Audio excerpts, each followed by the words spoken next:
ஆவியானவரை வரவேற்போம். அருமையான தேவ பிள்ளைகளே, இயேசு கிறிஸ்துவின் நாமத்தினாலே நம்முடைய பிதாவினால் நமக்கு அனுப்பப்பட்ட அருளப்பட்ட பரிசுத்த ஆவியானவர் நம்முடைய ஜெப வேளைகளிலே நாம் இன்னபடி வேண்டிக் கொள்ள வேண்டியது இன்னதென்று அறியாதிருக்கிறதுனாலே அவர் வாக்கு கடங்காத பெருமூச்சுகளோடு நமக்காக வேண்டுதலும் விண்ணப்பமும் செய்கிறார், உதவி செய்கிறார்.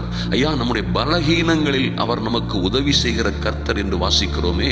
அந்த நல்ல பரிசுத்த ஆவியானவரை, ஜீவனுள்ள தேவனுடைய ஆவியானவரை நாம் இப்பொழுது துணைக்கு அழைத்து நம்முடைய ஜெபத்தை தொடங்குவோம். அருமையான தேவ பிள்ளைகளே, அன்பிற்குரிய தேவ பிள்ளைகளே, யார் யார் முழங்கால் படியிட முடியுமோ முழங்கால் படியிடலாம். நடந்து கொண்டே ஜெபிக்கிறவர்கள் நடந்து கொண்டே ஜெபிக்கலாம். இன்னும் அருமையானவர்கள் ஒரு ஷேர்ல இருந்து கொண்டு ஜெபிக்கிறவர் கூட நாற்காலியில் இருந்து கொண்டு ஜெபிக்கலாம், தவறில்லை. ஆனால் உங்கள் முழு இருதயத்தோடு, ஒருவேளை உங்களுக்கு முடியுமானால் தனி அறையிலே வந்து உங்களுடைய கதவை தாழ்பாலிட்டு கொண்டு